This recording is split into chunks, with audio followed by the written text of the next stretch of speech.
Hey, what's up guys? This is RSQ here and we are back. So for this video guys, gusto kong i-share sa inyo itong apps na ito. At ginawan ko na rin ng tutorial guys dahil nakita ko itong features ng apps na ito, napakaganda. At lalong-lalo na kayo yung taong busy sa work at minsan yung mga cellphone nyo nasa bulsa or nasa bag at hindi nyo ma-replyan yung mga taong nag-chat sa inyo or tumatawag kung anong ginagawa nyo sa time na yon or sa araw na yon. So napakaganda ng apps nito guys dahil siya na mismo yung magre-reply or automatic na magre-reply sa mga chat ng mga ibang tao sa inyo. Alright. So if you're interested in this video guys, without further ado, roll intro.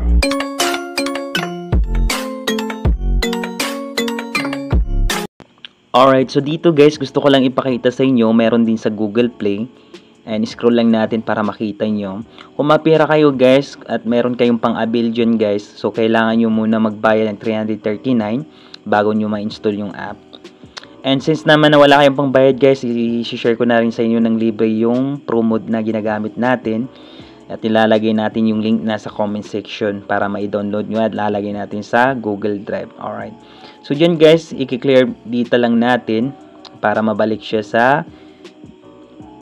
default para masundan nyo. So, then open natin yung apps para makita nyo yung interface, and then tap lang natin yung skip, and then tap natin yung next.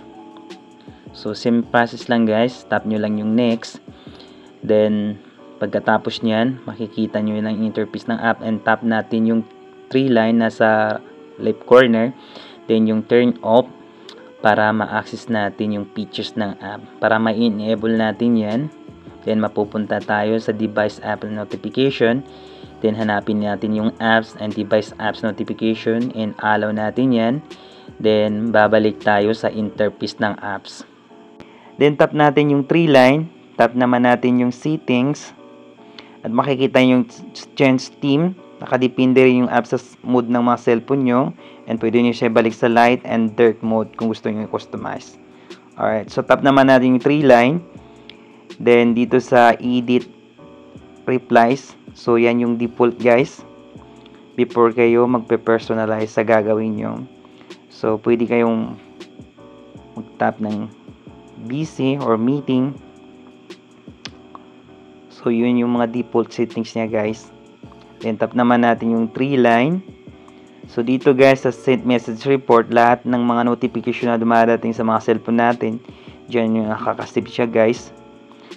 Then tap natin yung turn on mode, then tap natin yung okay. And yung kanina guys na settings na sinasabi ko sa inyo naka-default na, so disable lang natin para ma-personalize natin yan.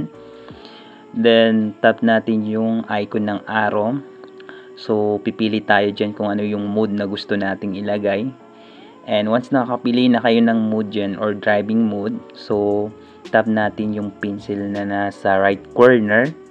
Then pagkatapos guys, kung ano yung mode na napili nyo ay mayroon ng ready na message na malalagay dyan or na-generate na message dyan guys. Then nakikita nyo guys yung mga icon or yung select channel to reply, yung SMS at saka messenger and etc. So yan yung mga features guys na halimbawa kung nag-chat yung partner mo sa SMS or sa messenger, ito yung matatanggap niyang mode guys na ikaw ay nakadrive kaya hindi ka naka-reply. And then nasa baba guys sa lower part yung icon ng pang-call, so pwede niyo siyang i-personalize guys.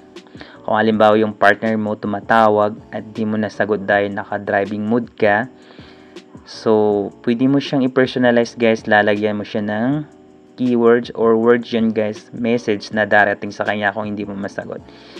And ever since na may mga contact kayo guys, so pwede nyo siya i-select lahat, or yung halimbawa yung partner mo guys, so madalas siyang tumatawag sa'yo and hindi mo nasagot sa cellphone mo, so yan yung mismong message na darating sa kanya kung bakit di ka nakasagot sa tawag niya, para malaman niya or ma-alarm siya na yung mood mo ngayon or situation mo ay naka-driving ka.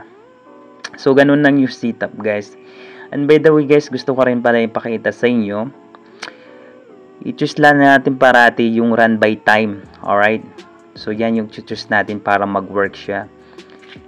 So, pagkatapos guys, i-disable lang natin yung default mode or default settings kanina na nasa left corner yung 3 line, and enable natin yung na-personalize nating mode, yung driving mode. So, ganun lang ka basic guys. So, sundan nyo lang yung ginawa natin kanina para hindi kayo malito. So, okay na yan. So, nakadepende na sa inyo guys kung gusto niyo explore itong apps na ito at gagawa ka ba yun ng panibagong personalized dyan. And sana guys nakatulong itong video na ito para magkaroon kayo ng idea or mga ganitong simpleng apps na makakatulong sa inyo itong mga feature na ito.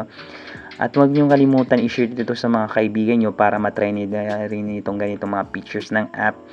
And huwag niyong kalimutan mag-subscribe at pakihit na rin ang notification bell para hindi kayo mahuli sa mga latest video na gagawin natin. And yeah, siguro yun lang. And thank you guys and have a good day sa inyo and God bless.